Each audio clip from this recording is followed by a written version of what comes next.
नमस्ते। The UPSC podcast channel में आपका स्वागत है। जीसी लियोंग की हमारी series certificate physical and human geography में आज हम chapter 16 the tropical monsoon and tropical marine climates पर चर्चा करेंगे। तो हमने पिछले चैप्टर्स में लैंड और सी ब्रीजेस के बारे में पढ़ा था, है ना? हाँ, बिल्कुल। कि कैसे दिन में हवा समुद्र से जमीन की तरफ और रात में जमीन से समुद्र की तरफ चलती है। आज हम इसी कॉन्सेप्ट को एक बहुत बहुत बड़े स्केल पर देखेंगे। सोचिए, ये सिर्फ एक शहर या कोस्ट की बात नहीं, बल्कि पूरे पूरे कॉन्टिनेंट्स की बात है। हाँ, मतलब एक तरह से धरती का एक विशाल सांस लेने और छोड़ने जैसा पैटर्न है। एग्जैक्टली। बिल्कुल। और इस विशाल स्केल पर हवा के डायरेक्शन के सीजनल रिवर्सल से दो खास तरह के क्लाइमेट्स पैदा होते हैं। पहला, जिसके बारे में हम सबने सुना है, ट्रॉपिकल मॉनसून क्लाइमेट। मानसून। और दूसरा है इसका करीबी रिश्तेदार, ट्रॉपिकल मरीन क्लाइमेट। आज हम समझेंगे कि ये क्या हैं, दुनिया में कहाँ-कहाँ मिलते हैं और सबसे जरूरी इनके पीछे का मैकेनिज्म क्या है। चलिए सबसे पहले डिस्ट्रीब्यूशन की बात करते हैं। जब भी हम मॉनसून शब्द सुनते हैं तो दिमाग में सबसे पहले भारत की तस्वीर आती है। हाँ, बारिश, चाय, पकौड़े। वही। और ये बिल्कुल सही है। ये क्लाइमेट इंडियन सब कॉन्टिनेंट में सबसे ज्यादा वेल डेवलप्ड है। हाँ, लेकिन ये सिर्फ भारत तक ही सीमित नहीं है। सोर्स के हिसाब से ये Burma, Thailand, Laos, Cambodia, Vietnam के कुछ हिस्से, अच्छा। दक्षिणी चीन और यहाँ तक कि नॉर्दर्न ऑस्ट्रेलिया में भी पाया जाता है। इन सभी जगहों की एक कॉमन बात है, एक बड़ा लैंडमास और उसके बगल में एक बड़ा ओशन। ओके, तो ये तो हुआ मॉनसून क्लाइमेट। अब इसके कजन ट्रॉपिकल मरीन क्लाइमेट की बात करते हैं। सोर्स बताता है कि ये थोड़ा अलग है। हाँ, यहाँ पर it gets really interesting. Monsoon का मतलब है एक वेट सीजन और एक ड्राई सीजन। Right. मतलब साल की कुछ महीने घनघोर बारिश और बाकी महीने सूखा। लेकिन ट्रॉपिकल मरीन क्लाइमेट में बारिश ज्यादा इवनली डिस्ट्रीब्यूटेड होती है। मतलब साल भर थोड़ी थोड़ी बारिश होती रहती है। अच्छा, इसे ऐसे समझ सकते हैं कि मॉनसून क्लाइमेट में रहने वालों को सैलरी महीने में एक ही बार मिलती है और मरीन क्लाइमेट वालों को रोज का अलाउंस मिलता है। हाँ हाँ हाँ, क्या एनालॉजी है, बिल्कुल सही। तो ये मरीन क्लाइमेट कहाँ-कहाँ मिलता है? लिस्ट काफी लंबी है। Central America, West Indies, north eastern Australia. North eastern Australia. एक मिनट, अभी आपने कहा नॉर्दर्न ऑस्ट्रेलिया में मॉनसून है। एग्जैक्टली, यही तो पॉइंट है। ऑस्ट्रेलिया के एक हिस्से में मॉनसून है और दूसरे में मरीन। इसके अलावा द फिलीपींस, ईस्ट अफ्रीका के कुछ हिस्से, मैडागास्कर, गिनी कोस्ट और पूर्वी ब्राजील। अगर श्रोता किताब में फिगर 12.4 देखे तो ये पूरा डिस्ट्रीब्यूशन साफ नजर आएगा। Okay, let's unpack this. अब सबसे बड़े सवाल पर आते हैं। ये मॉनसून काम कैसे करता है? इसका फंडामेंटल रीजन क्या है? इसका सबसे बेसिक कॉज है जमीन और समंदर के गर्म और ठंडा होने की स्पीड में अंतर। एक बहुत सिंपल साइंस है। जमीन यानी लैंड बहुत जल्दी गर्म होती है और बहुत जल्दी ठंडी भी हो जाती है। वहीं समंदर यानी पानी गर्म होने में भी बहुत टाइम लेता है और ठंडा होने में भी। जैसे धूप में रखी लोहे की प्लेट हाँ, और पानी से भरी बाल्टी। प्लेट मिनटों में गर्म हो जाएगी और छांव में आते ही ठंडी भी, पर बाल्टी का पानी घंटों तक वैसा ही रहेगा। बिल्कुल सही एग्जाम्पल है। तो चलिए नॉर्दर्न हेमिस्फीयर की गर्मियों की कहानी समझते हैं। जून का महीना है। सूरज ट्रॉपिक ऑफ कैंसर के ठीक ऊपर चमक रहा है। सेंट्रल एशिया का विशाल भूभाग, जिसके पीछे हिमालय की दीवार है, वो एक गर्म तवे की तरह तप रहा है। सोर्स कहता है कि ये अपने नॉर्मल टेम्परेचर से 15 डिग्री फ़ारेनहाइट तक ज्यादा गर्म हो जाता है। और जब जमीन इतनी गर्म होती है तो उसके ऊपर की हवा भी गर्म हो जाती है। गर्म हवा हल्की होकर ऊपर उठती है और नीचे एक इंटेंस लो प्रेशर का एरिया बन जाता है। ओके। इसे आप एक जायंट नेचुरल वैक्यूम क्लीनर समझ सकते हैं जो एशिया के ऊपर ऑन हो गया है। उसी समय समंदर अभी भी तुलना में ठंडे हैं, यानी वहाँ हाई प्रेशर है, और सदर्न हेमिस्फीयर में तो सर्दियां चल रही हैं। हाँ, तो ऑस्ट्रेलिया के अंदरूनी हिस्से ठंडे हैं और वहाँ एक बड़ा हाई प्रेशर जोन बना हुआ है। If we connect this to the bigger picture, हवा हमेशा हाई प्रेशर से लो प्रेशर की तरफ बहती है। राइट। तो ऑस्ट्रेलिया के हाई प्रेशर जोन से हवाएं बाहर की ओर चलना शुरू करती हैं। ये है साउथ ईस्ट मॉनसून विंड्स। लेकिन कहानी में एक ट्विस्ट है। ये हवाएं जब इक्वेटर को पार करके नॉर्दर्न हेमिस्फीयर में दाखिल होती हैं तो वो अपने सीधे रास्ते पर नहीं चलती। एग्जैक्टली। वो उस जायंट वैक्यूम क्लीनर यानी सेंट्रल एशिया के लो प्रेशर की तरफ खिंच जाती हैं। अच्छा। उनका डायरेक्शन बदल जाता है और वो अब साउथ वेस्ट मॉनसून बन जाती हैं। और क्योंकि ये हवाएं हजारों किलोमीटर समंदर के ऊपर से सफर करके आई हैं, ये नमी से लबालब भरी होती हैं। जैसे ही ये भारतीय उपमहाद्वीप से टकराती हैं, घनघोर बारिश शुरू हो जाती है। फिगर 125A में इसी ऑनशोर साउथवेस्ट मॉनसून को दिखाया गया है। So what does this all mean? इसका मतलब है कि सर्दियों में ये पूरा सिस्टम 180 डिग्री घूम जाता है। बिल्कुल। अब सूरज सदर्न हेमिस्फेयर में ट्रॉपिक ऑफ कैप्रिकॉर्न के ऊपर है। तो अब वो सेंट्रल एशिया का तवा एक फ्रीजर बन चुका है। जमीन बहुत तेजी से ठंडी हो गई है, जिससे वहां एक मैसिव हाई प्रेशर जोन बन गया है। ओके, तो अब वैक्यूम क्लीनर की जगह एयर पंप ऑन हो गया है। सही पकड़ा। अब हवा अंदर की तरफ नहीं बल्कि बाहर की तरफ बहेगी। ये है नॉर्थ ईस्ट मॉनसून। ये हवाएं जमीन के ऊपर से आ रही हैं, इसलिए ये ठंडी और सूखी होती हैं। यही कारण है कि भारत में सर्दियों में ज्यादातर हिस्सों में बारिश नहीं होती। और ये सूखी हवाएं जा आ रही हैं, मतलब कोई तो इन्हें खींच रहा होगा। This raises an important question. ये उस लो प्रेशर जोन की तरफ जा रही हैं जो अब ऑस्ट्रेलिया के ऊपर बना हुआ है, क्योंकि वहां गर्मियां हैं। अच्छा, तो अब वैक्यूम क्लीनर ऑस्ट्रेलिया के ऊपर है। बिल्कुल। तो सेंट्रल एशिया से चली सूखी हवाएं इक्वेटर पार करती हैं, रास्ते में थोड़ा समंदर पड़ता है जहां से वो कुछ नमी उठाती हैं और नॉर्दर्न ऑस्ट्रेलिया में नॉर्थ वेस्ट मानसून बनकर पहुंचती हैं और वहां बारिश करती हैं। कमाल है। मतलब जब हमारे यहाँ सूखी सर्दियां होती हैं तब नॉर्दर्न ऑस्ट्रेलिया में बारिश का मौसम होता है। हाँ, पूरा का पूरा सिस्टम फ्लिप हो जाता है। एग्जैक्टली। तो हमने देखा कि मॉनसून सिर्फ बारिश नहीं है, ये हवा के दबाव का, जमीन और समंदर के गर्म और ठंडे होने का एक ग्लोबल डांस है। एक ऐसा सीजनल रिवर्सल जो अरबों लोगों की जिंदगी, उनकी खेती, उनके त्योहार, सब कुछ तय करता है। और ये हमें एक बहुत दिलचस्प सवाल पर लाकर छोड़ता है। क्या? जब किसी समाज की पूरी अर्थव्यवस्था और जीवन शैली हवा के इस मौसमी पैटर्न पर इतनी ज्यादा निर्भर हो, तो उन्होंने इसकी अनिश्चितता से निपटने के लिए क्या तरीके अपनाए होंगे? मतलब एक साल बाढ़ और अगले साल सूखा। इस अनप्रिडिक्टेबिलिटी के साथ जीने के लिए भारत से लेकर वियतनाम तक के समाजों ने किस तरह की रेजिलियंस विकसित की होगी? चलिए आगे बढ़ते हैं। ठीक है, तो अब हम ट्रॉपिकल मॉनसून क्लाइमेट के मौसमों पर चर्चा करेंगे। ये वाकई दिलचस्प है क्योंकि भारत जैसे देश में हम मौसम को सिर्फ गर्मी, सर्दी, बारिश में नहीं बांटते हैं। हमारी पूरी जिंदगी, हमारे त्योहार, हमारी फसलें, यहाँ तक कि हमारे स्कूल की छुट्टियां भी इन मौसमों के हिसाब से चलती हैं। ये हमारी नेशनल साइकी का हिस्सा है। बिल्कुल। और हमारे पास जो सोर्स में बॉम्बे का क्लाइमेट ग्राफ है, वो इस पूरी कहानी को मतलब नंबर्स में दिखाता है। कैसे तापमान और बारिश पूरे साल एक ड्रामेटिक साइकिल में घूमते रहते हैं। ये कोई सीधा साधा ग्राफ नहीं है, ये एक पूरी फिल्म की स्क्रिप्ट जैसा है जिसमें हीरो, विलेन और क्लाइमैक्स सब है। हम यहाँ 3 मुख्य किरदारों यानी 3 मौसमों की बात करेंगे, ठंडी और सूखी सर्दी, फिर झुलसाने वाली गर्मी और फिर वो मौसम जिसका हम सबको बेसब्री से इंतजार रहता है, बारिश। तो चलिए इसी साइकिल को और गहराई से समझते हैं। शुरुआत करते हैं सबसे शांत और सुखद मौसम से, ठंडे सूखे मौसम से। द कूल ड्राई सीजन, जो अक्टूबर से फरवरी तक रहता है। हाँ, ये वो समय है जब दिल्ली वाले अपनी रजाई निकाल लेते हैं और मूंगफली खाते हैं। लेकिन मुंबई में बस एक हल्की सी ठंडक होती है, एक अच्छी वाली गुलाबी ठंड। हमारे पास जो आंकड़े हैं वो भी यही बताते हैं। पंजाब में तापमान 50 डिग्री फ़ारेनहाइट यानी लगभग 10 डिग्री सेल्सियस तक गिर जाता है, जबकि उसी समय बॉम्बे में ये 76 डिग्री फ़ारेनहाइट करीब 24 डिग्री सेल्सियस के आसपास रहता है। मतलब एक ही देश में, एक ही मौसम में 2 अलग अलग दुनिया। ऐसा क्यों होता है? इसका पूरा खेल हाई प्रेशर सिस्टम का है। होता ये है कि सर्दियों में सूरज दक्षिणी गोलार्ध सदर्न हेमिस्फीयर में होता है, तो भारतीय उपमहाद्वीप को तिरछी किरणें मिलती हैं। जमीन पानी के मुकाबले जल्दी ठंडी होती है, तो मध्य एशिया और पंजाब के आसपास का इलाका ठंडा हो जाता है।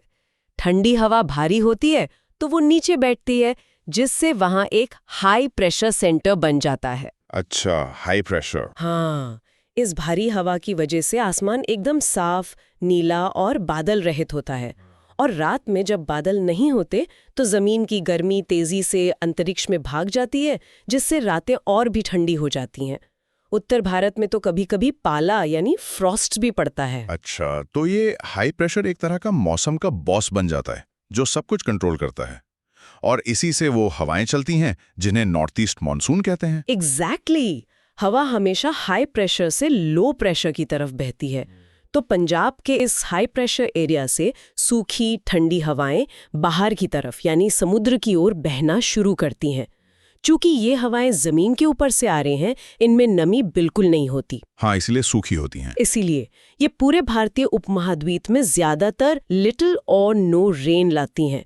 ये एकदम सूखा साफ मौसम होता है। हाँ, और यही वो मौसम है जो भारत में वर्किंग सीजन माना जाता है। कंस्ट्रक्शन का काम तेजी से होता है, टूरिस्ट आते हैं, शादियां होती हैं, क्रिकेट खेला जाता है सब कुछ इसी मौसम में होता है, क्योंकि बारिश का कोई डर नहीं होता। प्राचीन काल में भी तो सिल्क रूट के कारवां इसी मौसम का इंतजार करते होंगे। बिल्कुल सही पकड़ा। ये हिस्टोरिकली भारत में ट्रेड और ट्रैवल का मेन सीजन रहा है। लेकिन यहाँ कहानी में एक बहुत ही दिलचस्प मोड़ है, एक ट्विस्ट है। अच्छा। जब यही नॉर्थ ईस्ट मॉनसून की सूखी हवाएं बंगाल की खाड़ी, द बे ऑफ बंगाल के ऊपर से गुजरती हैं, तो वो एक सूखे स्पंज की तरह काम करती हैं, जो पानी में डालते ही सारा पानी सोख लेता है। अच्छा। ये हवाएं बंगाल की खाड़ी से ढेर सारी नमी उठा लेती हैं। और फिर वो नमी से भरी हवाएं कहाँ जाती हैं? वो सीधे जाकर भारत के दक्षिण पूर्वी सिरे से टकराती हैं, खासकर तमिलनाडु के तट से, और इसका नतीजा होता है जबरदस्त बारिश। अरे वाह! इसका सबसे बेहतरीन उदाहरण हमें चेन्नई में देखने को मिलता है। वहाँ अक्टूबर और नवंबर में करीब 50 इंच बारिश होती है, जो उनकी साल भर की बारिश का लगभग आधा है। 50 इंच, कमाल है। मतलब जब पूरा उत्तर भारत सर्दियों का मजा ले रहा होता है, स्वेटर और जैकेट पहन रहा होता है, तब चेन्नई में बाकायदा मॉनसून का मौसम होता है। लोग छाता लेकर घूम रहे होते हैं और वहाँ बाढ़ का खतरा होता है। ये तो भारत की इनक्रेडिबल डाइवर्सिटी का एक बेहतरीन उदाहरण है। निश्चित रूप से ये दिखाता है कि भारत का क्लाइमेट कितना वेरिएड और कॉम्प्लेक्स है। एक ही मॉनसून सिस्टम देश के एक हिस्से में सूखा लाता है और दूसरे हिस्से में बाढ़ जैसी बारिश। और एक और छोटी सी बात है, पंजाब में इसी ठंडे और सूखे मौसम में चक्रवाती स्रोतों यानी साइक्लोनिक सॉर्सेस से थोड़ी बारिश होती है। अच्छा, सर्दियों में भी? हाँ, ये भूमध्य सागर से आने वाले वेस्टर्न डिस्टर्बेंसेस होते हैं। ये बहुत ज्यादा नहीं होती, लेकिन सर्दियों की फसलों जैसे गेहूं के लिए ये वाइटल है, यानी जीवनदायिनी है। राइट। तो ये मौसम भले ही ड्राई कहलाता हो, पर इसके भी अपने छोटे छोटे रेनी एपिसोड्स हैं जो बहुत जरूरी हैं। तो एक तरफ उत्तर भारत में गेहूं की फसल के लिए हल्की बारिश जीवन दे रही है और चेन्नई में बाढ़ आ रही है, लेकिन ये शांति ज्यादा दिन नहीं रहती। जैसे ही सूरज उत्तर की ओर बढ़ना शुरू करता है, यही शांत मौसम अपनी सबसे भयानक शक्ल दिखाने की तैयारी करने लगता है। बिल्कुल। अब हम कहानी के दूसरे एक्ट में प्रवेश कर रहे हैं, द हॉट ड्राई सीजन, मार्च से लेकर जून के बीच का समय। जैसे जैसे सूर्य ट्रॉपिक ऑफ कैंसर की तरफ शिफ्ट होता है, जमीन सीधी धूप से तपने लगती है और तापमान तेजी से बढ़ता है। और कितना बढ़ता है? मतलब हमारे पास जो आंकड़े हैं उनके हिसाब से बॉम्बे का मई का औसत तापमान 86 डिग्री फ़ारेनहाइट यानी 30 डिग्री सेल्सियस है, और इसे मॉडरेट कहा जा रहा है। ये मॉडरेट कैसे हो सकता है? 30 डिग्री में तो बहुत गर्मी होती है, पसीने छूट जाते हैं। बिल्कुल, लेकिन यहाँ मॉडरेट शब्द रिलेटिव है। इसे तटीय और अंदरूनी इलाकों के कॉन्ट्रास्ट में देखा जा रहा है। समुद्र की वजह से मुंबई का तापमान एक हद से ज्यादा नहीं बढ़ता, क्योंकि दिन में ठंडी समुद्री हवा सी ब्रीज आ जाती है। अच्छा। लेकिन आप जैसे ही अंदरूनी भारत, मान लीजिए नागपुर या दिल्ली की तरफ जाते हैं, वहां जमीन तपकर 45 डिग्री तक पहुंच जाती है। उस 45 डिग्री के मुकाबले 30 डिग्री वाकई मॉडरेट लगता है। सही बात है। मध्य भारत में दिन का तापमान 95 डिग्रीज यानी 35 डिग्रीज तक पहुंचना आम बात है। और सिंध का उदाहरण लें, जो उस पूरे रेगिस्तानी क्षेत्र का प्रतिनिधि है, वहां औसत तापमान 110 डिग्री यानी लगभग 43-44 डिग्री तक जा सकता है। बाप रे। अच्छा, तो ये जियोग्राफिक कॉन्टेक्स्ट की बात है, यानी मुंबई वालों को अपनी गर्मी पर शिकायत करने से पहले दिल्ली वालों के बारे में सोचना चाहिए। यही वो गर्मी है जिसकी वजह से schools and colleges are closed. हम सबकी गर्मियों की छुट्टियों का असली कारण।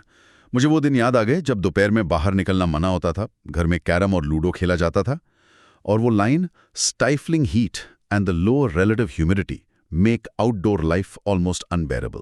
वो लू के थपेड़े, वो दोपहर में बाहर निकलने का डर, ये तो हर किसी ने महसूस किया होगा। और इस इंटेंस हीट का एक बहुत महत्वपूर्ण नतीजा होता है, जो अगले मौसम की यानी बारिश के मौसम की नींव रखता है।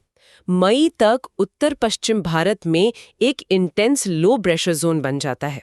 होता ये है कि जब जमीन बहुत ज्यादा गर्म होती है तो उसके ऊपर की हवा भी गर्म होकर हल्की हो जाती है और तेजी से ऊपर उठती है। इससे नीचे का दबाव बहुत कम हो जाता है, एक तरह का वैक्यूम बन जाता है। तो ये पूरी जो असहनीय गर्मी है, ये असल में जरूरी है। ये एक विलन की तरह है जो हीरो के आने का मंच तैयार कर रहा है। आपने बिल्कुल सही समझा। ये लो प्रेशर जोन एक विशाल वैक्यूम क्लीनर बन जाता है जो अपने चारों ओर की, खासकर दक्षिण में हिंद महासागर के ऊपर की ठंडी और नमी वाली हवा को अपनी तरफ जोर से खींचता है। ये मॉनसून के आने का निमंत्रण है। और इसी वैक्यूम क्लीनर की वजह से धूल भरी आंधियां, डस्ट स्टॉर्म्स चलती हैं।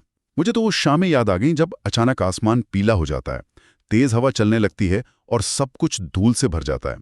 घर की खिड़कियां दरवाजे बंद करने की भगदड़ मच जाती है। और फिर उस पहली बारिश का इंतजार होता है जो जून के मध्य तक ब्रेक करती है, यानी दस्तक देती है। इसे नो रेन और प्लेंटी ऑफ रेन के बीच का ट्रांजिशनल पीरियड कहा गया है। क्या पोएटिक तरीका है कहने का। वो बेचैनी, वो इंतजार और फिर बारिश की पहली बूंदों की वो खुशी, यही ट्रांजिशन मॉनसून की जान है। और फिर क्लाइमैक्स आता है। और फिर आता है द रेनी सीजन, मध्य जून से सितंबर। यहां एक शब्द इस्तेमाल हुआ है, burst of the south west monsoon. ये कोई धीरे धीरे आने वाली चीज नहीं है, ये एक धमाके की तरह है। रातों रात मौसम बदल जाता है। Torrential downpours sweep across the country to the delight of everybody. हर किसी की खुशी का ठिकाना नहीं रहता। मिट्टी की वो सौंधी खुशबू, जिसे पेट्रिकॉर कहते हैं, वो गर्मी से राहत, चारों तरफ हरियाली, वो एक कलेक्टिव साई ऑफ रिलीफ होता है पूरे देश के लिए। और आंकड़े इस बर्स्ट को सही साबित करते हैं। बॉम्बे का उदाहरण फिर से देखें। जून में 19.9 इंच, जुलाई में 24 इंच, अगस्त में 14.5 इंचेस और सितंबर में 10.6 इंचेस। लगभग 95% सालाना बारिश इन्हीं 4 महीनों में हो जाती है। This pattern of concentrated heavy rain in summer is a characteristic feature of the tropical monsoon climate. मतलब पानी बरसेगा तो इन्हीं 4 महीनों में बरसेगा और इतना बरसेगा कि साल भर का कोटा पूरा हो जाए और कभी-कभी तो कोटा ओवरफ्लो भी कर जाए। ये तो है, मतलब 4 महीने इतनी बारिश के बाढ़ आ जाए और बाकी 8 महीने सूखे की चिंता। ये क्लाइमेट ऑफ एक्सट्रीम्स हैं, एवरेजेस का नहीं। और इस बारिश का जो सबसे पहला असर होता है वो है तापमान पर। गर्मी से जो राहत मिलती है। बॉम्बे का तापमान मई में 30 डिग्री था, जो जुलाई में गिरकर 27 डिग्री हो जाता है। चलो, थोड़ी राहत मिली। लेकिन उत्तर भारत में तो ये गिरावट और भी ज्यादा, 13 डिग्री फ़ारेनहाइट तक होती है। दिल्ली, यूपी में मई की 45 डिग्री की गर्मी के बाद जब तापमान 32 डिग्री होता है तो वो जन्नत जैसा लगता है। बिल्कुल, ये इमीडिएट इम्पैक्ट है। लेकिन ये बारिश हर जगह एक जैसी नहीं होती। हिमालय की तलहटी यानी हिमालयन फुटहिल्स में जो विंडवर्ड स्टेशंस हैं, यानी वो इलाके जहां नमी वाली हवाएं सीधे आकर पहाड़ों से टकराती हैं, वहां बहुत भारी बारिश होती है। अच्छा, ओरोग्राफिक रेनफॉल? हाँ, ओरोग्राफिक रेनफॉल। जब नमी वाली हवाएं पहाड़ों से टकराकर ऊपर उठने को मजबूर होती हैं तो वे ठंडी होकर अपनी सारी नमी वहीं बरसा देती हैं। और इसका सबसे एक्सट्रीम उदाहरण है चिरापुंजी। यहाँ के आंकड़े तो होश उड़ाने वाले। औसत सालाना बारिश 425 इंच और 1861 में तो 905 इंच का रिकॉर्ड बना था। 1 मिनट, 905 इंच! इसकी कल्पना करना भी मुश्किल है। इसे समझने के लिए बॉम्बे की सालाना बारिश 72 इंच है, जो खुद ही बहुत ज्यादा है। 905 इंच का मतलब है लगभग 7.5 फीट पानी। मतलब अगर मैं अपने घर के बाहर खड़ा हो जाऊं तो पानी मेरी 7 मंजिला बिल्डिंग की छत के ऊपर होगा। ये सच है। एग्जैक्टली। ये कल्पना से बाहर है और ये दिखाता है कि मॉनसून सिर्फ बारिश नहीं है। ये एक एक्सट्रीम नेचुरल फोर्स है जो एक ही देश में रेगिस्तान भी बनाता है और पानी का पहाड़ भी। लेकिन यहाँ एक विडंबना है, एक पैराडॉक्स है। वो क्या? आप सोचेंगे कि जहाँ इतनी बारिश होती है वहाँ सब कुछ हरा भरा और खुशहाल होगा, लेकिन इतनी ज्यादा बारिश जमीन की सारी उपजाऊ मिट्टी, जिसे टॉप सॉइल कहते हैं, उसे बहा ले जाती है। इसे टॉप सॉइल इरोजन कहते हैं। ओह! इसलिए विडंबना ये है कि दुनिया की सबसे नम जगहों में से एक होने के बावजूद चेरापूंजी और उसके आसपास के इलाकों में खेती करना और साल भर के लिए ताज़ा पानी बचाकर रखना एक बहुत बड़ी चुनौती है। ज्यादातर पानी बहकर बांग्लादेश चला जाता है। वाह! ये तो एक जबरदस्त इंसाइट है। मतलब अति सर्वत्र वर्जयत, excess of anything is bad. ये बात प्रकृति पर भी लागू होती है। एक तरफ राजस्थान का रेगिस्तान है जहां बारिश के लिए तरसते हैं, और दूसरी तरफ चेरापूंजी है जो बारिश से ही परेशान है। बिल्कुल। और ये तीनों मौसम, ठंडा, सूखा, गर्म, सूखा और गीला, मिलकर ही इस क्लाइमेट को इसकी यूनिक आइडेंटिटी देते हैं। तो ये थी ट्रॉपिकल मॉनसून क्लाइमेट के 3 मौसमों की कहानी। ये सिर्फ मौसम का बदलना नहीं है, ये एक चक्र है। एक चक्र जिसमें असहनीय गर्मी एक ब्लेसिंग को जन्म देती है, और वो ब्लेसिंग इतनी ज्यादा हो सकती है कि वो खुद एक चैलेंज बन जाए, जिसके बाद शांति और सुकून का एक लंबा इंतजार होता है। और कैसे ये सब एक दूसरे से जुड़े हुए हैं। गर्मी का लो प्रेशर ही बारिश को खींच कर लाता है, और बारिश ही उस गर्मी से राहत दिलाती है। ये प्रकृति का एक परफेक्ट ड्रामेटिक साइकिल है जिसने इस पूरे क्षेत्र के जीवन, संस्कृति, कृषि और अर्थव्यवस्था को आकार दिया है। चलिए आगे बढ़ते हैं। ओके, अब हम रिट्रीटिंग मॉनसून पर चर्चा करेंगे। मॉनसून का आना तो मतलब एक ग्रैंड इवेंट होता है, ढोल नगाड़ों के साथ, लेकिन उसका जाना भी उतना ही ड्रामेटिक और कॉन्सिक्वेंशियल है। हाँ बिल्कुल। ये ऐसा है जैसे कोई मेहमान आया हो, 4 महीने रहा हो, और अब उसके जाने का वक्त आ गया है, और उसका जाना घर का पूरा माहौल बदल देता है। बिल्कुल सही एनालॉजी है। मॉनसून का लौटना, जिसे हम रिट्रीट कहते हैं, वो सिर्फ बारिश का बंद होना नहीं है। ये मौसम के बदलेने का एक तरह से ऑफिशियल अनाउंसमेंट है। एक धीमी क्रमिक विदाई, एक ग्रेजुअल प्रोसेस। हाँ, एक ऐसा प्रोसेस है जो पूरे उपमहाद्वीप के लैंडस्केप, इकोनॉमी और कल्चर पर अपनी छाप छोड़कर जाता है। इसकी शुरुआत होती है पंजाब के मैदानों से, और फिर ये धीरे धीरे एक एक करके राज्यों से विदा लेता है। और इसी विदाई के साथ वो हल्की हल्की गुलाबी ठंडक की शुरुआत होती है, जिसका हम सबको बेसब्री से इंतजार रहता है। चलिए, इस मेहमान की विदाई की प्रक्रिया और इसके पीछे छोड़े गए असर की परतें खोलते हैं। जरूर। तो देखिए, ये वापसी मध्य सितंबर के बाद शुरू होती है। ओके। बारिश की जो फ्रीक्वेंसी है और जो अमाउंट है, दोनों कम होने लगते हैं। और सबसे पहले ये पंजाब के मैदानी इलाकों से हटना शुरू होता है। अच्छा, और ये एक दिलचस्प पैटर्न है क्योंकि दक्षिण पश्चिम मॉनसून की एंट्री भी इन्हीं इलाकों के आसपास सबसे आखिर में होती है। एग्जैक्टली। तो जहां सबसे देर में आया वहां से सबसे पहले गया। लेकिन ये होता क्यों है? What triggers this retreat? क्या कोई स्विच है जो ऑफ हो जाता है? एक तरह से हाँ, वो स्विच है जमीन और समंदर के तापमान का बदलना।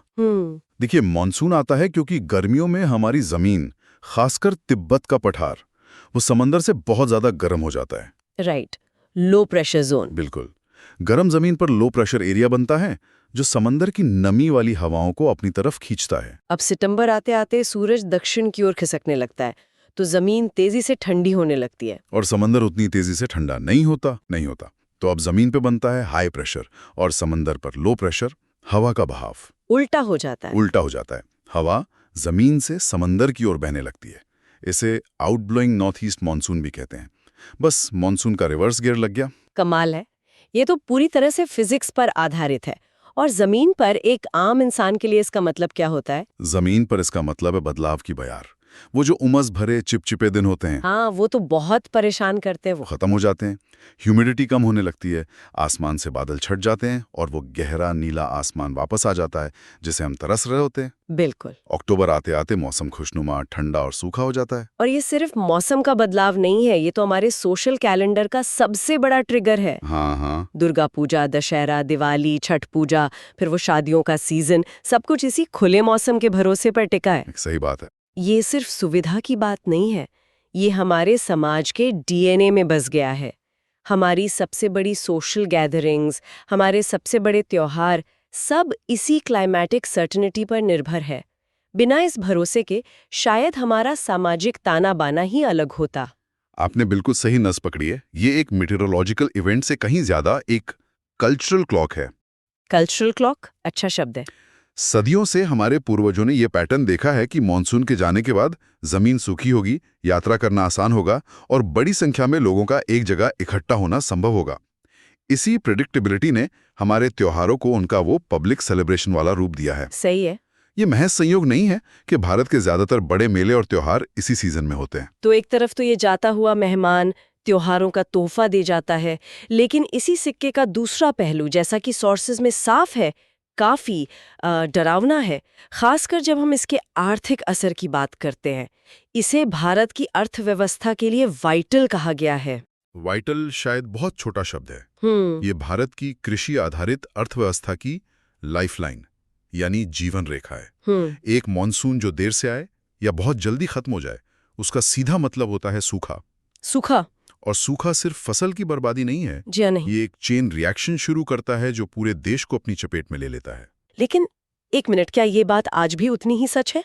मतलब अब हमारे पास ग्रीन रेवोल्यूशन है, बड़े बड़े बांध हैं, मॉडर्न इरिगेशन सिस्टम्स हैं। क्या सोर्सेज इस बात पर रोशनी डालते हैं कि हमारी मॉनसून पर निर्भरता समय के साथ कुछ कम हुई है या नहीं? ये बहुत जरूरी सवाल है। और हाँ, कुछ हद तक निर्भरता कम हुई है। अच्छा।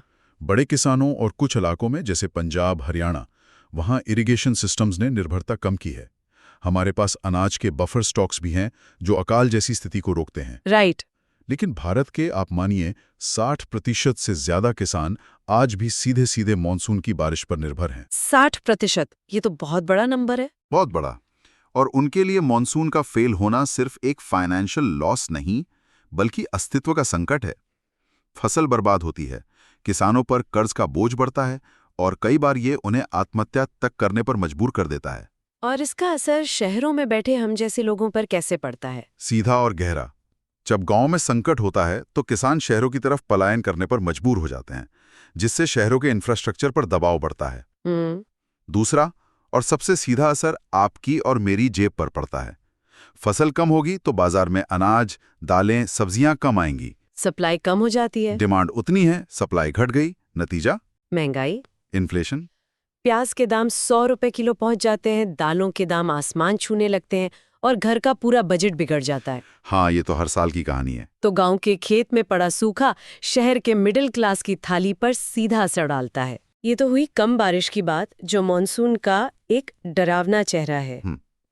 लेकिन इसका दूसरा अतिवादी चेहरा, जब ये मेहमान जाने से पहले अपना सारा गुस्सा उतार दे, जब बारिश जरूरत से ज्यादा हो जाए, तब आती हैं भीषण बाढ़ यानी सीवियर फ्लड्स। और ये सूखे से भी ज्यादा विनाशकारी हो सकती हैं। ज्यादा। हाँ। क्योंकि फसलें तो इसमें भी नष्ट होती हैं, लेकिन बाढ़ अपने साथ इंसानी जानें भी ले जाती हैं। पूरे के पूरे गांव और घर तबाह कर देती हैं। और सोर्सेज एक बहुत जरूरी पॉइंट उठाते हैं, डिसरप्टिंग कम्युनिकेशंस। इसका क्या मतलब हुआ? इसका मतलब सिर्फ ये नहीं कि सड़कें टूट गईं, इसका मतलब है कि बाढ़ में फंसे लोगों तक मदद नहीं पहुंच सकती। रिलीफ वर्क ठप पड़ जाता है। कई कई दिनों तक दूध, दवाइयाँ, पीने का पानी जैसी बुनियादी जरूरतें भी नहीं पहुंच पाती। हाँ, हम हर साल बिहार, असम, केरला में इसकी भयावह तस्वीरें देखते हैं। बिल्कुल। मतलब अति सर्वत्र वर्जयित वाली बात है जी। कम बारिश भी जानलेवा और ज्यादा बारिश भी। सोर्सेज का ये कहना एकदम सटीक लगता है कि दुनिया के किसी भी हिस्से में जलवायु ने इंसान के जीवन को इतनी गहराई से प्रभावित नहीं किए जितना मॉनसून भूमि में। एग्जैक्टली। ये एक annual cycle of hope and fear है। होप एंड फियर, वाह। और इस मॉनसून के दो चेहरों का असर सिर्फ हमारी जिंदगी पर नहीं, बल्कि जमीन पर भी साफ दिखता है। In the kind of forest it creates. Right. Monsoon का असर यहाँ के जंगलों पर भी पड़ता होगा। सोर्सेज ट्रॉपिकल मॉनसून फॉरेस्ट की बात करते हैं। क्या खास है इन जंगलों में? सबसे खास बात यह है कि यहाँ के पेड़ आमतौर पर डेसिडुअस होते हैं। डेसिडुअस मतलब पर्णपाती या पतझड़ वाले पेड़? बिल्कुल। ये पेड़ मॉनसून क्लाइमेट के एक बहुत बड़े चैलेंज से निपटने के लिए अडेप्ट हो चुके हैं, और वो चैलेंज है marked dry period. Marked dry period मतलब एक लंबा सूखा मौसम। हाँ, एक ऐसा लंबा समय जब बारिश बिल्कुल नहीं होती। उस सूखे मौसम में जिंदा रहने के लिए ये पेड़ अपनी पत्तियां गिरा देते हैं ताकि ट्रांसपिरेशन से पानी का लॉस ना हो। ये इन पेड़ों का खुद को बचाने का एक शानदार तरीका है। ये जंगल कहाँ पाए जाते हैं? जैसे सोर्सेस में लिखा है, दक्षिणी बर्मा, प्रायद्वीपीय भारत और उत्तरी ऑस्ट्रेलिया। एक दिलचस्प बात यह है कि ये भूमध्य रेखीय यानी इक्वेटोरियल जंगलों की तरह बहुत घने और अभेद्य नहीं होते। ये थोड़े खुले होते हैं। हाँ, और इसी वजह से इन्हें एक्सप्लॉइट करना यानी लकड़ी काटना आसान हो जाता है। और यहाँ की लकड़ी कोई ऐसी वैसी लकड़ी नहीं है। ये ड्यूरेबल हार्डवुड होती है, यानी बेहद मजबूत और टिकाऊ। ये थोड़ा कॉन्ट्रडिक्टरी लगता है। एक तरफ इन जंगलों में पेड़ों की डाइवर्सिटी कम होती है, लेकिन फिर भी इनकी लकड़ी जैसे टीक दुनिया में सबसे कीमती है। ऐसा क्यों? प्रिसाइजली, कम डाइवर्सिटी और खुले जंगल होने के कारण इन पेड़ों तक पहुंचना और इन्हें काटना आसान होता है। और टीक या सागौन की लकड़ी का तो कोई जवाब ही नहीं। अकेले बर्मा दुनिया का 3/4 टीक उत्पादन करता है। 3/4? हाँ, ये आंकड़ा दिखाता है कि इसकी कितनी डिमांड है। ये लकड़ी इतनी टिकाऊ और वाटर रेजिस्टेंट होती है कि इसका इस्तेमाल शिप बिल्डिंग यानी जहाज बनाने तक में होता है। शिप बिल्डिंग, कमाल है। मतलब ये लकड़ी सिर्फ मजबूत ही नहीं बल्कि कुदरती तौर पर वाटरप्रूफ भी है। ये तो एक नेचुरल मार्वल है। बिल्कुल, सदियों से इसका इस्तेमाल जहाज बनाने में होता आया है। इसके अलावा महंगा फर्नीचर, दरवाजे और दूसरे कंस्ट्रक्शन के कामों में भी इसका इस्तेमाल होता है। टीक के अलावा साल और अकेशिया भी ऐसी ही कीमती लकड़ियां हैं। सोर्सेज में बैम्बू का भी जिक्र है। हाँ, इन जंगलों में बांस के घने झुरमुट भी उगते हैं, जो खुद में एक बहुत वर्सेटाइल रिसोर्स है। घर बनाने से लेकर कागज बनाने तक हर चीज में इसका इस्तेमाल होता है। तो ये जंगल इकोनॉमिक सिद्धांत बहुत महत्वपूर्ण है। तो जहां पानी ज्यादा वहां कीमती लकड़ी वाले जंगल। इसका मतलब जहां पानी कम होगा वहां का लैंडस्केप बिल्कुल अलग होगा। एकदम। और यही मॉनसून की विविधता को दिखाता है। It's a gradient effect. Gradient effect? हाँ, जैसे जैसे गर्मियों की बारिश की मात्रा कम होती जाती है, वनस्पति का रूप भी पूरी तरह बदल जाता है। कोई शार्प बाउंड्री नहीं है, एक स्मूथ ट्रांजिशन होता है। कैसे बदलता है ये लैंडस्केप? जहां बारिश मान लीजिए 200 सेंटीमीटर से ज्यादा है, वहां आपको ये घने डिसिडुअस जंगल मिलेंगे। ओके। जहां बारिश 100 से 200 सेंटीमीटर के बीच होती है, वहां घने जंगल धीरे धीरे सवाना में बदल जाते हैं। सवाना मतलब दूर दूर तक बिखरे हुए पेड़ और उनके बीच लंबी मोटी घास का मैदान। बिल्कुल, आप अपने मन में अफ्रीकन सवाना की इमेज ला सकती हैं, कुछ वैसा ही लैंडस्केप। और जहां बारिश और भी कम हो जाती है, जैसे 100 सेंटीमीटर से भी कम। जहां बारिश 100 सेंटीमीटर से भी कम होती है, वहां ये सवाना भी थॉर्नी स्क्रबलैंड यानी कंटीली झाड़ियों वाले इलाके में बदल जाता है। और भारतीय उपमहाद्वीप में तो कुछ हिस्सों में बारिश इतनी कम है कि वहां सेमी डेजर्ट यानी अर्ध रेगिस्तानी हालात बन जाते हैं। जैसे राजस्थान का थार मरुस्थल या गुजरात का कच्छ। बिल्कुल सही। आप उन इलाकों की कल्पना कर सकती हैं। वहां भी मानसून पहुंचता है, लेकिन बस नाम के लिए। वहां की वनस्पति बिल्कुल अलग होती है। कैक्टस, कंटीली झाड़ियां, छोटे पेड़ जिनकी जड़ें पानी की तलाश में बहुत गहरी जाती हैं। तो ये कमाल की बात है कि एक ही मॉनसून सिस्टम, एक ही क्लाइमेटिक रिजीम इतनी तरह की वेजिटेशन पैदा करता है। ये अपनी बारिश की मात्रा से तय करता है कि जमीन पर कौन सा रंग दिखेगा। हाँ, एक तरफ बर्मा के घने टीक के जंगल, फिर भारत के सवाना और झाड़ियां, और अंत में अर्ध रेगिस्तान। Monsoonal vegetation is thus most varied, ranging from forests to thickets and from savanna to scrubland. बिल्कुल। ये दिखाता है कि प्रकृति में कोई भी चीज ब्लैक एंड व्हाइट नहीं होती। हर चीज एक स्पेक्ट्रम पर मौजूद है, और बारिश की मात्रा वो डायल है जो इस वेजिटेशन के स्पेक्ट्रम को कंट्रोल करता है। तो हमने देखा कि मॉनसून का लौटना सिर्फ एक मौसमी घटना नहीं है। ये एक ट्रिगर है जो मौसम को बदलता है, त्योहारों का आगाज करता है, और मॉनसून का पूरा चक्र अपने दोनों चेहरों के साथ, क्रिएटर और डिस्ट्रॉयर, हमारी अर्थव्यवस्था, समाज और हमारे जंगलों तक को आकार देता है। ये वास्तव में दिखाता है कि प्रकृति के ये चक्र कितने जटिल और एक दूसरे से जुड़े हुए हैं। एक चीज में बदलाव का असर हर दूसरी चीज पर पड़ता है, एक डोमिनो इफेक्ट की तरह। सही कहा। चलिए आगे बढ़ते हैं। Okay, now we will discuss agricultural development in the monsoon lands. बिल्कुल। और ये विषय सिर्फ खेतीबाड़ी या फसलों की एक लिस्ट नहीं है। नहीं, बिल्कुल नहीं। असल में ये इस बात की कहानी है कि कैसे करोड़ों लोगों ने, मतलब सिर्फ जिंदा रहने के लिए, पूरे के पूरे लैंडस्केप को, जमीन के पूरे स्वरूप को ही हमेशा के लिए बदल दिया। सही बात है। जो आज हमें खेत, गांव और शहर दिखते हैं, वो कभी घने जंगल हुआ करते थे। Exactly. जब हम इन इलाकों के बारे में पढ़ते हैं तो एक बात साफ होती है, यहाँ जनसंख्या बहुत घनी है। और इतनी बड़ी आबादी का पेट भरने के लिए मॉनसून के जंगलों को बड़े पैमाने पर साफ किया गया। ये एक तरह का सदियों लंबा विशालकाय ह्यूमन इंजीनियरिंग प्रोजेक्ट है। बिल्कुल सही कहा आपने। और इसका असर सिर्फ जमीन पर नहीं बल्कि संस्कृति पर भी पड़ा है। अच्छा? हाँ, जो कल्चरल लैंडस्केप हम आज देखते हैं वो असल में इंसान के क्वेस्ट फॉर सबसिस्टेंस की कहानी है। मतलब जीवन चलाने की जो जद्दोजहद थी, उसकी गहरी छाप हर चीज पर है। हाँ। आप कहीं भी जाएं, आपको दिखेगा कि जमीन के हर इंच का इस्तेमाल करने की कोशिश की गई है। मतलब कोई जमीन बेकार नहीं छोड़नी।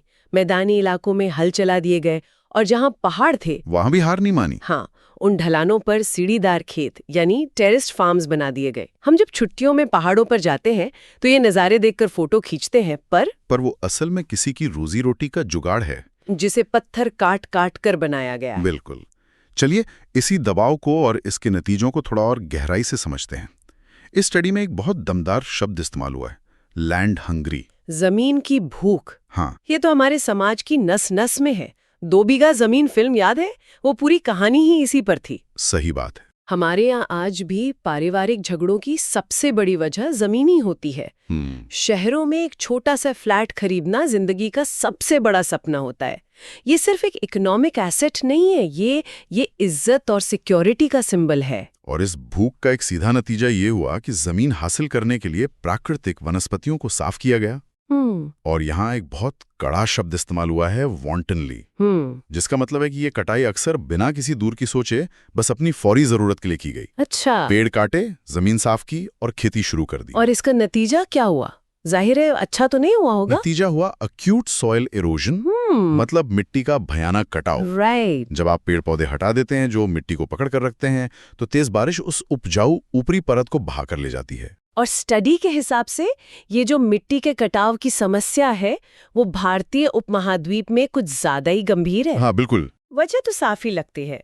एक तो very high density of population, यानी लोग बहुत ज्यादा हैं, और ऊपर से a rapid rate of growth, मतलब आबादी तेजी से बढ़ भी रही है, तो जमीन के छोटे से छोटे टुकड़े पर भी दबाव तो बढ़ना ही है। लेकिन यहीं पर एक ऐसा पॉइंट है जो सोचने पर मजबूर कर देता है, एक विरोधाभास। विरोधाभास कैसा? इन दस्तावेजों के अनुसार मैदानी इलाकों में एक ही जमीन के टुकड़े पर पीढ़ियों से खेती होती आ रही है, और वो भी लिटिल और नो रिप्लेनिशमेंट के साथ।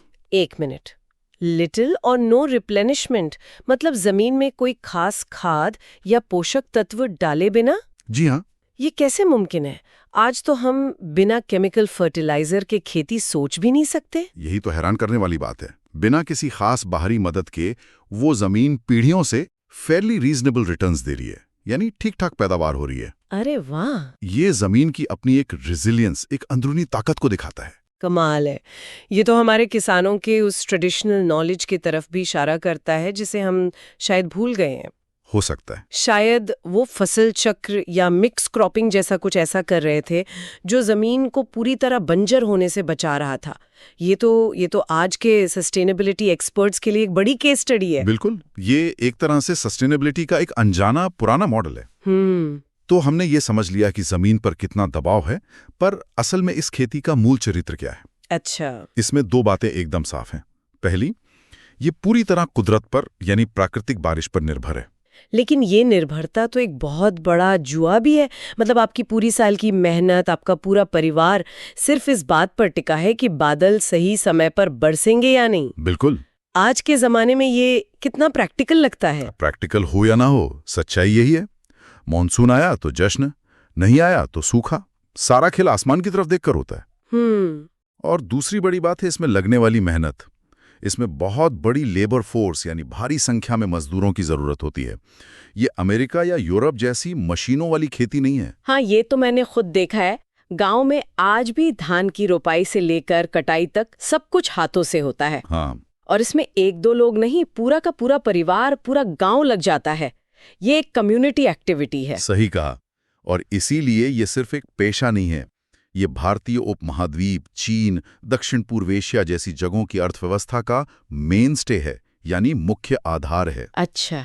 लोगों की पूरी जिंदगी, उनके त्योहार, उनके रिश्ते, सब कुछ खेती के कैलेंडर के हिसाब से चलता है। बिल्कुल। हमारे यहाँ बैसाखी, पोंगल, बिहू, ओणम, ये सब क्या है? सब फसल से जुड़े हैं। हाँ, ये सब फसल कटने की खुशी में मनाए जाने वाले त्योहार हैं। मतलब जब घर में अनाज आता है तब सबसे बड़ा सेलिब्रेशन होता है। ये दिखाता है कि कृषि हमारी संस्कृति की जड़ों में कितनी गहरी है। बिल्कुल। तो हमने ये समझ लिया कि जमीन पर कितना दबाव है और ये खेती कितनी मेहनत मांगती है। पर असल में खेतों में उगता क्या है? कौन सी वो फसलें हैं जो इस पूरे सिस्टम की बुनियाद हैं? इसमें सबसे पहला और सबसे जरूरी नाम है चावल। The king of all monsoon crops. Exactly. Research में इसे वेट पैडी कल्टीवेशन कहा गया है। पैडी मतलब धान। चावल यहाँ का सबसे जरूरी स्टेपल क्रॉप है। स्टेपल क्रॉप मतलब वो फसल जो करोड़ों लोगों का पेट भरती है। हाँ, ये एक तरह से मॉनसून का सिग्नेचर क्रॉप है। दुनिया में बहुत कम इलाके हैं जो मॉनसून के प्रभाव से बाहर होकर भी धान की खेती कर पाते हों। और इसके लिए तो पानी बहुत चाहिए होता है ना? बहुत ज्यादा।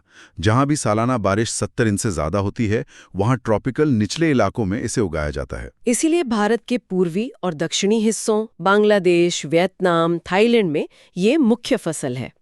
मुझे हमेशा लगता था कि धान मतलब पानी से लबालब भरा खेत, पर इन पेपर्स में ड्राई पैडी का भी जिक्र है। ये थोड़ा हैरान करने वाला है। क्या इसका मतलब है कि धान को बिना ज्यादा पानी के भी उगाया जा सकता है? हाँ, ये एक दिलचस्प बात है। इसकी दो मुख्य किस्में हैं। एक है वेट पैडी, जो आप कह रही थी, वो निचले इलाकों में बाढ़ वाले खेतों या सीढ़ीदार खेतों में उगाई जाती है। अच्छा। लेकिन दूसरी है ड्राई पैडी, जिसे अपलैंड राइस भी कहते हैं। ये कम बारिश वाले क्षेत्रों में पहाड़ी ढलानों पर होती है। तो पैदावार भी कम होती होगी? पैदावार कम होती है, पर उन इलाकों के लिए ये जीवन रेखा है। और जैसा हमने पहले बात की, मॉनसून मतलब अनिश्चितता, ड्राउट्स एंड फ्लड्स यानी सूखा और बाढ़ दोनों ही इसके दुश्मन हैं। बिल्कुल। एक साल बारिश नहीं हुई तो फसल सूख गई, अगले साल इतनी बारिश हुई कि सब कुछ बह गया। ये किसानों के लिए एक जुए की तरह है। सही बात है। और इसे अनिश्चितता से निपटने के लिए चावल उगाने वाले बड़े देशों में नदियों, नहरों, बांधों और कुओं से सिंचाई का बड़े पैमाने पर इस्तेमाल होता है। भारत में ग्रीन रेवोल्यूशन का एक बड़ा हिस्सा इसी इरिगेशन इंफ्रास्ट्रक्चर पे टिका था। बिल्कुल। लेकिन जाहिर है हर जगह चावल नहीं उग सकता, तो सवाल उठता है कि जहां चावल नहीं उग सकता, वहां लोग क्या खाते हैं? वहां दूसरी फसलें जगह ले लेती हैं। मक्का, बाजरा, ज्वार, गेहूं, चना और बीन्स जैसी सहायक फसलें। अच्छा। ये ज्यादातर उन इलाकों में होती हैं जो या तो ज्यादा सूखे हैं या ज्यादा ठंडे। जैसे कि पंजाब और हरियाणा में गेहूं एक बड़ी फसल है, राजस्थान में बाजरा। तो ये फसलें एक तरह का सेफ्टी नेट भी है। हाँ, कह सकते हैं। ये सुनिश्चित करती हैं कि अगर मुख्य फसल यानी चावल किसी वजह से खराब हो जाए तो भी लोगों के पास खाने के लिए कुछ न कुछ हो। ये एक तरह की एग्रीकल्चरल डाइवर्सिटी है जो जिंदा रहने के लिए जरूरी है। तो ये तो हुई पेट भरने की बात, लेकिन सर्वाइवल ही तो पूरी कहानी नहीं है, व्यापार भी जरूरी है। और यहीं से कैश क्रॉप्स की कहानी शुरू होती है। कुछ फसलें ऐसी भी तो थीं जिन्होंने सिर्फ गांव नहीं बल्कि पूरी दुनिया की अर्थव्यवस्था को हिला दिया। बिल्कुल। अब बात करते हैं लोलैंड कैश क्रॉप्स की। ये वो फसलें हैं जो किसान सिर्फ अपने परिवार के लिए नहीं बल्कि बाजार में बेचने और पैसा कमाने के लिए उगाता है। राइट। और इनमें सबसे बड़ा नाम है गन्ना यानी केन शुगर, चीनी, जिसके बिना हमारी सुबह की चाय नहीं होती। और यहाँ एक चौंकाने वाला तथ्य है। इन पेपर्स के मुताबिक दुनिया का 2/3 चीनी उत्पादन ट्रॉपिकल देशों से आता है। 2/3? That's a lot. हाँ, मतलब जो चीनी हम और आप अपनी चाय कॉफी में डालते हैं उसका एक बहुत बड़ा हिस्सा इन्हीं मॉनसून प्रदेशों से आ रहा है। इसे या तो बड़े बड़े बागानों यानी प्लांटेशंस में उगाया जाता है या फिर छोटे किसानों द्वारा अपने खेतों में। बस शर्त यह है कि भरपूर बारिश और धूप मिले। भारत, जावा, क्यूबा, जमैका, ये नाम सुनकर ही कैरिबियन वाली फील आ जाती है, जहां गन्ने और रम की कहानियां बहुत मशहूर है। बिल्कुल। गन्ने के बाद अगली फसल है जूट। इससे गोल्डन फाइबर भी कहते थे। अच्छा। ये लगभग पूरी तरह से भारत और बांग्लादेश के गंगा ब्रह्मपुत्र डेल्टा तक ही सीमित है। ये एक बहुत ही स्पेसिफिक ज्योग्राफी में उगती है। और इसका इस्तेमाल होता था बोरे बनाने में। सुनने में शायद ये उतना ग्लैमरस ना लगे, पर सोचिए औद्योगिक क्रांति के समय दुनिया भर में अनाज, कॉफी, चीनी, जो भी सामान एक जगह से दूसरी जगह जा रहा था वो जूट के बोरों में ही जा रहा था। हाँ, इसने ग्लोबल ट्रेड की पैकेजिंग को मुमकिन बनाया। बिल्कुल। फिर एक और दिलचस्प फसल का जिक्र है, मनीला हेम्प, जिसे अबाका भी कहते हैं। ये फिलीपींस का उत्पाद है और इसका इस्तेमाल बहुत अच्छी क्वालिटी की रस्सी बनाने के लिए होता है। उस जमाने में जब बड़े बड़े समुद्री जहाज चलते थे तो उनकी विशाल पाल को संभालने वाली मजबूत रस्सियां इसी से बनती थीं। वाह, मतलब इसने दुनिया के नेवल ट्रेड को एक तरह से बांध कर रखा था, कह सकते हैं। और अब उस फसल पर आते हैं जिसकी कहानी हमारे अपने इतिहास से बहुत गहराई से जुड़ी है, नील यानी इंडिगो। हाँ, नील का नाम आते ही स्कूल की इतिहास की किताबें याद आ जाती हैं। और चंपारण का सत्याग्रह, गांधी जी का भारत में पहला बड़ा आंदोलन। ये सोचकर ही अजीब लगता है कि कपड़ों को रंगने वाली एक चीज के लिए किसानों पर कितना जुल्म हुआ होगा। सही बात है। यूरोप के राजघरानों में जो शाही नीला रंग पहना जाता था, उसकी कीमत भारत के किसान चुका रहे थे। बिल्कुल। और नील के बाद आता है कपास यानी कॉटन। White gold. हाँ, जिसे व्हाइट गोल्ड भी कहा जाता था। ये भारतीय उपमहाद्वीप का एक मेजर एक्सपोर्ट था। इंग्लैंड के मैनचेस्टर की कपड़ा मिले। भारतीय कपास पर ही तो चलती थी। एग्जैक्टली। एक तरफ इसने ब्रिटेन में औद्योगिक क्रांति को ईंधन दिया और दूसरी तरफ भारत में इसने एक पूरे आर्थिक और राजनीतिक आंदोलन को जन्म दिया। खादी का पूरा आंदोलन इसी कपास से जुड़ा था। तो ये फसलें सिर्फ फसलें नहीं हैं, ये इतिहास बदलने वाले कैटलिस्ट रहे हैं। बिल्कुल। और आखिर में सोर्स कुछ और चीजों का जिक्र करता है, जैसे केले, नारियल और मसाले। मसाले? केरला को तो लैंड ऑफ स्पाइसेस ही कहा जाता है। वास्को डी गामा यहाँ चावल के लिए नहीं, काली मिर्च के लिए आया था। सही कहा। तो ये पूरी की पूरी एक एग्रीकल्चरल इकोनॉमी है जो सिर्फ पेट भरने के लिए नहीं बल्कि ग्लोबल ट्रेड के लिए उत्पादन कर रही है। तो कुल मिलाकर हमने एक ऐसे लैंडस्केप को समझा जिसे इंसानी जरूरतों ने पूरी तरह से बदल दिया है। ये जंगलों को काट कर बनाए गए खेत हैं, पहाड़ों को तराश कर बनाई गई सीढ़ियां हैं। ये एक नाजुक संतुलन है, एक तरफ जीवन चलाने की जरूरत और दूसरी तरफ पर्यावरण पर उसका असर। बिल्कुल। और ये हमें एक बहुत जरूरी सवाल पर लाकर छोड़ता है। क्या? हमने शुरू में उस विरोधाभास की बात की थी कि कैसे जमीन पर पीढ़ियों से बिना किसी खास रिप्लेनिशमेंट की खेती हो रही है और फिर भी रीजनेबल रिटर्न्स मिल रहे हैं। हाँ, वो कमाल की बात थी। वो एक तरह का जादू है जो सदियों से चल रहा है। पर क्लाइमेट चेंज और बढ़ती आबादी के दबाव में भविष्य में इस कृषि व्यवस्था का क्या होगा? सोचने वाली बात है। ये रीजनेबल रिटर्न बिना आधुनिक हस्तक्षेप के और कब तक टिका रह सकता है? एक बहुत अहम सवाल। चलिए आगे बढ़ते हैं। चलिए अब हाईलैंड प्लांटेशन क्रॉप्स पर बात करते हैं। हाँ बिल्कुल। ये टॉपिक ऊपर से देखने में ज्योग्राफी का लगता है, पर इसकी जड़ें हिस्ट्री, इकोनॉमिक्स और यहाँ तक कि ग्लोबल पॉलिटिक्स में है। एग्जैक्टली। ये सिर्फ खेती-बाड़ी की बात नहीं है। नहीं, बिल्कुल नहीं।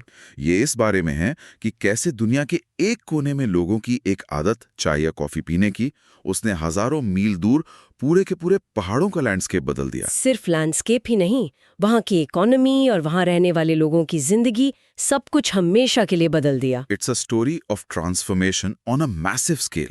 मतलब हम बात कर रहे हैं कि कैसे यूरोपियंस ट्रॉपिकल लैंड्स में आए और उन्होंने एक तरह से पूरे इलाके को टेराफॉर्म कर दिया। टेराफॉर्म्ड बिल्कुल सही शब्द है। खास तौर पर ये जो ठंडे मॉनसूनल हाईलैंड्स थे। और इसकी शुरुआत हुई ट्रॉपिकल प्लांटेशंस में कुछ खास तरह के ट्री क्रॉप्स की खेती से।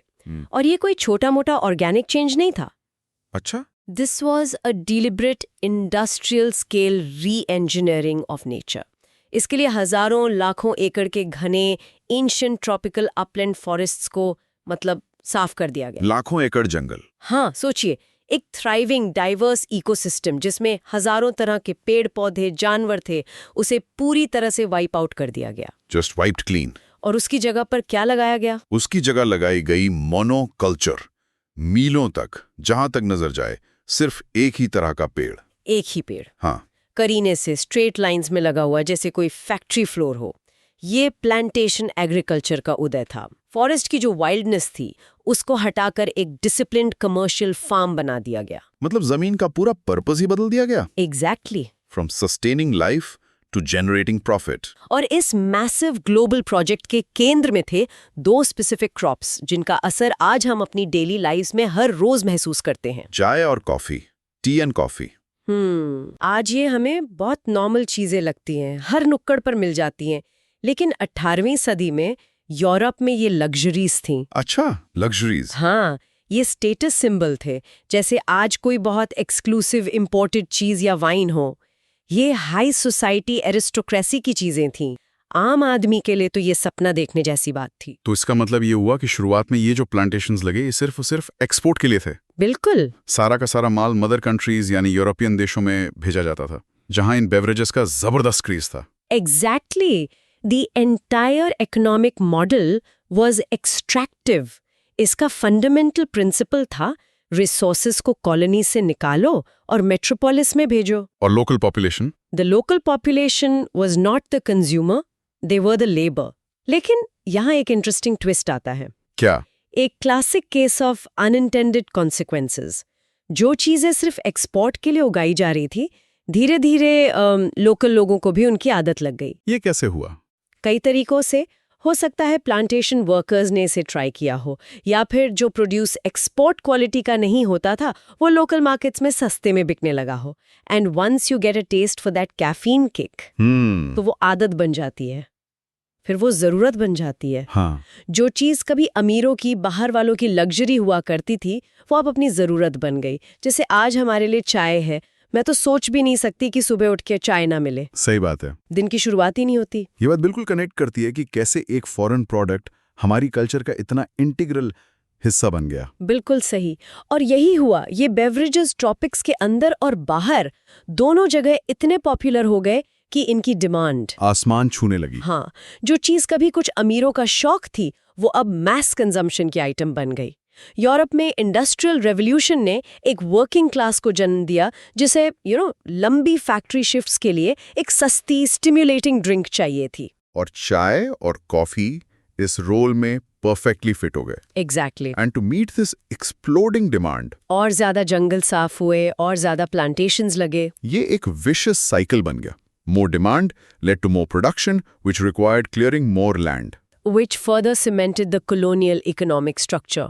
चलिए इस कहानी को थोड़ा और अनपैक करते हैं। पहले कॉफी से शुरू करते हैं। इसकी शुरुआत कहाँ से हुई? Where did it all begin? Coffee का ओरिजिन हुआ था इथियोपियन हाईलैंड्स और अरेबिया में। अच्छा। ये इसका नेचुरल होम है और आज भी वहाँ कॉफी उगाई जाती है। इनफैक्ट इथियोपियन कॉफी दुनिया की बेस्ट मानी जाती है। लेकिन अगर हम ग्लोबल प्रोडक्शन की बात करें तो कहानी बिल्कुल अलग है। मतलब? The centre of gravity shifted dramatically. हाँ। सोर्स के हिसाब से ब्राजील आज दुनिया की लगभग आधी कॉफी उगाता है, 50%। That's not a market share, that's domination. That's right. ये कैसे हुआ? How did one country become the single largest producer by such a huge margin? It's a combination of geography and history. Brazil में ये खास तौर पर Brazilian प्लेटो के पूर्वी ढलानों ईस्टर्न स्लोप्स पर उगाई जाती हैं। Okay. वहाँ का क्लाइमेट, वहाँ की रिच वोल्केनिक सॉइल जिसे टेरा रोक्सा कहते हैं, और द जेंटल स्लोप्स, सब कुछ इसके लिए परफेक्ट है। जैसे नेचर ने वो जगह बनाई ही कॉफी उगाने के लिए हो। बिल्कुल, बट परफेक्ट कंडीशंस तो कई जगहों पर होती हैं। हाँ, तो ब्राजील में क्या खास था? स्केल। ब्राजील के पास vast amounts of land available था, तो वो इतने बड़े स्केल पर प्लांटेशंस लगा सकते थे जो दुनिया के दूसरे हिस्सों में अनइमेजिनेबल था। अच्छा, स्केल का फर्क था। हाँ, और साथ में एक स्ट्रॉन्ग पॉलिटिकल और इकोनॉमिक पुश भी था, कैश क्रॉप्स को एक्सपोर्ट के लिए डेवलप करने का। तो उन्होंने कॉफी पर पूरा दांव लगा दिया और इस मैसिव प्रोडक्शन ने वर्ल्ड मार्केट को फ्लड कर दिया, जिससे कॉफी सस्ती हुई, एक्सेसिबल हुई और उससे डिमांड और बढ़ गई। एग्जैक्टली। तो ब्राजील दुनिया की आधी कॉफी सप्लाई करता है, बाकी आधी कहाँ से आती है? सोर्स में कुछ और जगहों का भी जिक्र है। हाँ, कॉफी की खेती सेंट्रल अमेरिकन स्टेट्स में भी बहुत होती है, Colombia, Honduras, Guatemala. Colombian coffee तो काफी फेमस है। हाँ, अपनी क्वालिटी के लिए। इसके अलावा हमारे देश में, भारत में, खासकर साउथ इंडिया के हिली रीजन्स, कर्नाटका, केरला, तमिलनाडु, वहाँ कॉफी एक इम्पॉर्टेंट क्रॉप है, और पूर्वी जावा के पहाड़ी ढलानों पर भी। ओके, तो यहाँ एक पैटर्न साफ दिख रहा है। ये सारी जगह हिली हैं, हाईलैंड्स हैं। सोर्स में एक स्पेसिफिक एल्टीट्यूड रेंज भी बताई गई है। Yes, and this is the key. एक बहुत स्पेसिफिक रेंज, लगभग 2000 से 4500 फीट के बीच की ऊंचाई। इससे कम या ज्यादा क्यों नहीं? इससे ज्यादा ऊंचाई पर पाला फ्रॉस्ट पड़ने का डर रहता है, जो पौधे को मार सकता है। तो कॉफी को एक खास तरह का कूल ट्रॉपिकल एनवायरनमेंट चाहिए, जो इन ऊंचाइयों पर मिलता है। बिल्कुल। इंटरेस्टिंग। तो ये तो हुई कॉफी की बात। अब आते हैं उस बेवरेज पर जो शायद भारत में और भी ज्यादा पॉपुलर है, चाय। इसका ओरिजिन कहाँ है? चाय की शुरुआत चीन में हुई थी और ये हजारों साल से वहां के कल्चर का हिस्सा रही है। हजारों साल से? हाँ, मेडिसिन, मेडिटेशन, सोशल रिचुअल, चाय चाइनीज सिविलाइजेशन के लिए सेंट्रल थी। इससे बहुत पहले कि बाकी दुनिया को इसके बारे में पता चले, और आज भी ये वहां की एक महत्वपूर्ण फसल है। Tea is quintessentially Chinese in its origin. लेकिन चाय की कुछ खास जरूरतें होती है ना, मैंने सुना है it's a bit picky, you could say that. चाय के पौधे के लिए you need a perfect storm of conditions. Meticulous planning करनी पड़ती है। अगर एक भी कंडीशन पूरी ना हो तो बात नहीं बनती। अच्छा, तो क्या है वो कंडीशंस? सोर्स में 3 मेन कंडीशंस बताई गई हैं, and they all have to come together. पहली है मॉडरेट टेम्परेचर्स। मतलब तापमान बहुत ज्यादा या कम नहीं होना चाहिए। राइट। एक स्वीट स्पॉट है लगभग 60 डिग्री फ़ारेनहाइट या 15-16 डिग्री सेल्सियस के आसपास।